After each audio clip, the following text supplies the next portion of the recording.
السلام علیکم۔ جماعت ہفتم کی اسلامیات کی کتاب کے ساتھ حاضر ہیں۔ عزیز طلباء و طالبات، آپ سے گزارش ہے اسلامیات کی کتاب، قلم اور نوٹ بک کو پاس رکھیے۔ اسلامیات کی لیکچر اخلاصی نیت اور پوری ذمہ داری سے ریکارڈ ہو رہے ہیں۔ بشری تقاضوں کے مطابق اگر سخن کوئی غلطی ہو تو ہم اللہ کی بارگاہ میں معافی اور ہدایت کے طلبگار ہیں۔ گزشتہ لیکچر میں ہم فتح مکہ کے اسباب، واقعات اور اہمیت پڑھ چکے ہیں۔ اس لیکچر میں ایک بار پھر ہم اس کے اسباب، واقعات اور اہمیت پر روشنی ڈالیں گے۔ فتح مکہ کے اسباب، پس منظر، ریزنز۔ صلح حدیبیہ 6 ہجری میں مسلمانوں اور کفار کے درمیان ایک معاہدہ طے پایا تھا۔ یہ ایک شرائط کفار مکہ نے خود ہی طے کی تھیں اور خود ہی 2 سال کے اندر ایک ایک کر کے توڑ دیں۔ معاہدے کی روح سے عرب قبائل جس سے ملنا چاہیں مل جائیں۔ بنو بکر کفار مکہ اور بنو حذیفہ مسلمانوں کے حریف بن گئے۔ بنو بکر اور بنو حذیفہ کے درمیان پرانی دشمنی تھی۔ 1.5 سال تک تو حالات بالکل نارمل رہے، لیکن ایک رات بنو بکر نے پرانی دشمنی جاگ اٹھی۔ ان لوگوں نے رات کی تاریکی سے فائدہ اٹھا کر بنو حذیفہ پر حملہ کر دیا۔ بنو حذیفہ نے جان بچانے کے لیے خانہ کعبہ میں پناہ لی تو بنو بکر نے حرم کی حرمت کا بھی خیال نہ رکھا اور وہاں جا کر بنو حذیفہ کا خون بہایا۔ بنو بکر کا ساتھ قریش مکہ نے بھرپور طریقے سے دیا۔ بنو حذیفہ کا ایک وفد آپ صلی اللہ علیہ وآلہ وسلم کی خدمت اقدس میں حاضر ہوا، سارا واقعہ سنایا اور آپ صلی اللہ علیہ وآلہ وسلم سے مدد کی اپیل بھی کی۔ بنو حذیفہ چونکہ آپ صلی اللہ علیہ وآلہ وسلم کے حریف تھے اور ان پر زیادتی بھی ہوئی تھی، آپ صلی اللہ علیہ وآلہ وسلم نے حضرت زمرہ رضی اللہ عنہ کو درج ذیل 3 شرائط دے کر مکہ مکرمہ روانہ فرمایا۔ یہ 3 شرائط درج ذیل تھیں: بنو حذیفہ کے مقتولین کا خون بہا ادا کر دیا جائے، بنو بکر کی حمایت سے دستبردار ہو جائیں، معاہدہ حدیبیہ کے ختم کرنے کا اعلان کر دیں۔ قریش مکہ نے جلد بازی کا مظاہرہ کرتے ہوئے تیسری شرط کو قبول کر لیا۔ جلد ہی انہیں اپنی غلطی کا احساس ہوا تو انہوں نے ابو سفیان کو نمائندہ بنا کر مدینہ منورہ روانہ کیا۔ یہاں پر اس نے صلح کی کوششیں اور معاہدے کی تجدید کی کوشش بھی کی، مگر تمام تر صلح کی کوششوں میں ناکامی کے بعد بالآخر ابو سفیان مکہ مکرمہ واپس لوٹ گیا۔ آپ صلی اللہ علیہ وآلہ وسلم نے حکم الہی سے 10 رمضان المبارک 8 ہجری کو 10,000 جانثار صحابہ کرام کے ساتھ مکہ مکرمہ کی طرف روانگی اختیار فرمائی۔ جی عزیز طلباء و طالبات، اب ہم آگے سے اس سفر کے واقعات کی طرف روشنی ڈالتے ہیں۔ آپ صلی اللہ علیہ وآلہ وسلم کے سگے چچا حضرت عباس رضی اللہ عنہ، جو ابھی تک مکہ مکرمہ میں مقیم تھے، اپنے خاندان کے ساتھ مدینہ منورہ کی طرف ہجرت فرما رہے تھے۔ راستے میں ان کی ملاقات آپ صلی اللہ علیہ وآلہ وسلم سے ہوئی۔ آپ صلی اللہ علیہ وآلہ وسلم کی ہدایت کے مطابق انہوں نے اپنے خاندان کو مدینہ منورہ بھجوا دیا اور خود آپ صلی اللہ علیہ وآلہ وسلم کے ساتھ لشکر اسلام میں شامل ہو گئے۔ مکہ مکرمہ سے تھوڑے ہی فاصلے پر مرحضران ایک جگہ تھی، یہاں پر آپ صلی اللہ علیہ وآلہ وسلم کا آخری پڑاؤ تھا۔ یہاں پر آپ صلی اللہ علیہ وآلہ وسلم نے تمام لشکر اسلام کو حکم دیا کہ وہ الگ الگ جگہ آگ روشن کریں۔ قریش مکہ کو لشکر اسلام کی روانگی کی اطلاع مل چکی تھی۔ تحقیق کے لیے انہوں نے ابو سفیان بن حرب، حکیم بن حزام اور بدیل بن ورقہ کو بھیجا۔ اس تجسس میں ان کا گزر مرحضران میں ہوا۔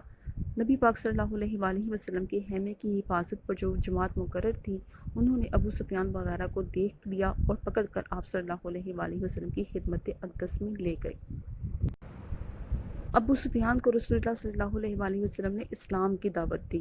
ابو سفیان نے آپ صلی اللہ علیہ وآلہ وسلم کی دعوت کو قبول کر لیا اور ایمان لے آئے۔ آپ صلی اللہ علیہ وآلہ وسلم نے ابو سفیان کو عزت دی اور فرمایا کہ جو کوئی بھی ابو سفیان کے گھر میں پناہ لے گا اسے امان ہے۔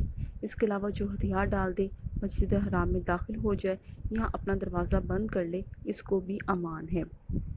حضرت ابو سفیان رضی اللہ عنہ تیزی سے مکہ مکرمہ پہنچے اور آپ صلی اللہ علیہ وآلہ وسلم کی طرف سے امان کا پیغام لوگوں کو پہنچایا اور قریش مکہ کو بتایا کہ ان میں مسلمانوں سے لڑنے کی ہمت نہیں ہے۔ آپ صلی اللہ علیہ وآلہ وسلم مکہ مکرمہ میں داخل ہوئے۔ آپ صلی اللہ علیہ وآلہ وسلم نے اسلامی لشکر کو 4 حصوں میں تقسیم فرما دیا۔ حضرت خالد بن ولید کے لشکر سے لڑنے کے لیے قریش کے کچھ نوجوان آئے، جو معمولی سی جرب میں قریباً 13 لاشیں چھوڑ کر بھاگ گئے۔ اس کے بعد حضرت خالد بن ولید مکہ مکرمہ کے گلی کوچوں سے ہوتے ہوئے کوہ صفا پر رسول اللہ صلی اللہ علیہ وآلہ وسلم سے جا ملے۔ اس کے بعد رسول پاک صلی اللہ علیہ وآلہ وسلم انصار اور مہاجرین کے ساتھ مسجد حرام کے اندر تشریف لائے۔ حجر اسود کو چوما، اپنے اونٹنی پر بیت اللہ کا طواف فرمایا۔ طواف کے بعد حضرت عثمان بن طلحہ رضی اللہ عنہ سے خانہ کعبہ کی چابی لی۔ اس وقت آپ صلی اللہ علیہ وآلہ وسلم کے ہاتھ میں ایک کمان تھی اور بیت اللہ کے اندر 360 بت رکھے ہوئے تھے۔ آپ صلی اللہ علیہ وآلہ وسلم نے اسی کمان سے خانہ کعبہ کے اندر رکھے ہوئے تمام بت گرا دیے۔ آپ صلی اللہ علیہ وآلہ وسلم بتوں کو ٹھوکر مارتے جاتے تھے اور کہتے جاتے تھے۔ سورہ بنی اسرائیل کی اس آیت کا ترجمہ پیش کیا جا رہا ہے: حق آ گیا اور باطل مٹ گیا، بے شک باطل مٹنے ہی والا تھا۔ اس کے بعد آپ صلی اللہ علیہ وآلہ وسلم نے خانہ کعبہ کے اندر نماز ادا فرمائی اور باہر تشریف لائے۔ قریش مکہ مسجد حرام میں صفیں باندھے کھڑے تھے۔ آپ صلی اللہ علیہ وآلہ وسلم نے اللہ تعالیٰ کی حمد اور ثنا کے بعد قریش سے فرمایا: قریش کے لوگوں، تمہارا کیا خیال ہے؟ میں تمہارے ساتھ کیسا سلوک کرنے والا ہوں؟ وہ بولے: اچھا۔ آپ صلی اللہ علیہ وآلہ وسلم شریف بھائی ہیں اور شریف بھائی کے صاحبزادے ہیں۔ آپ صلی اللہ علیہ وآلہ وسلم نے فرمایا: تو میں تم سے وہی بات کہہ رہا ہوں جو حضرت یوسف علیہ السلام نے اپنے بھائیوں سے کہی تھی، آج تم پر کوئی سرزش نہیں، جاؤ تم سب آزاد ہو۔ فتح مکہ کی اہمیت: نسل انسانی میں کوئی ایسی مثال نہیں ملتی جہاں اپنے بدترین دشمن کو اس طرح سے معاف کر دیا گیا ہو۔ آپ صلی اللہ علیہ وآلہ وسلم کے عفو اور درگزر اور رحم دلی سے قریش مکہ بھی ایمان لے آئے۔ فتح مکہ حق اور باطل کا فیصلہ کن معرکہ تھا۔ آپ صلی اللہ علیہ وآلہ وسلم اور صحابہ کرام نے اب خانہ کعبہ کی حد بندی فرما دی اور اب خانہ کعبہ اور بیت اللہ کا طواف دین اسلام سے تعلق رکھنے والا مسلمان ہی کر سکتا ہے۔ جی عزیز طلباء و طالبات، تاریخ اسلام میں سے اب ہم غزوہ حنین کے خاص نکات اور اہم پہلوؤں پر روشنی ڈالنے جا رہے ہیں۔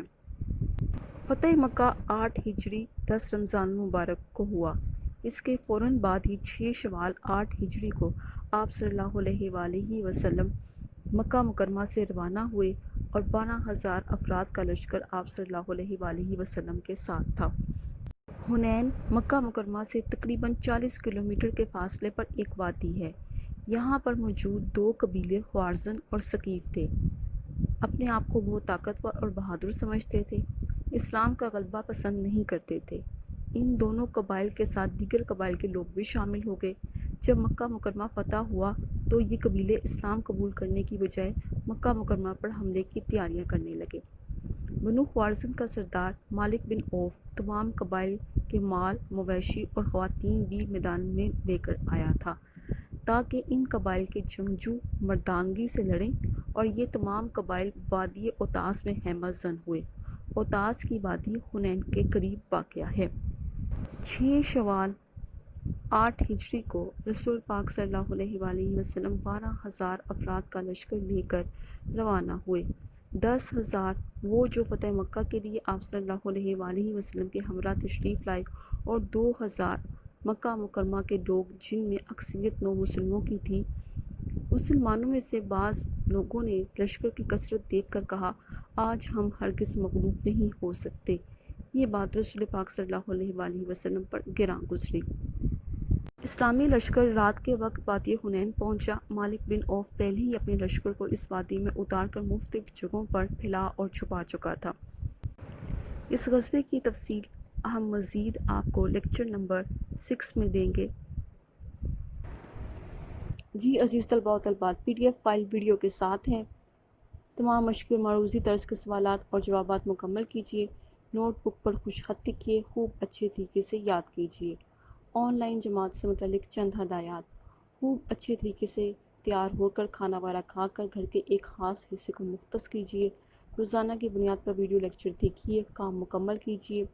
فرصت اور امن کے ان لمحات کو دینی اور دنیاوی علوم حاصل کرنے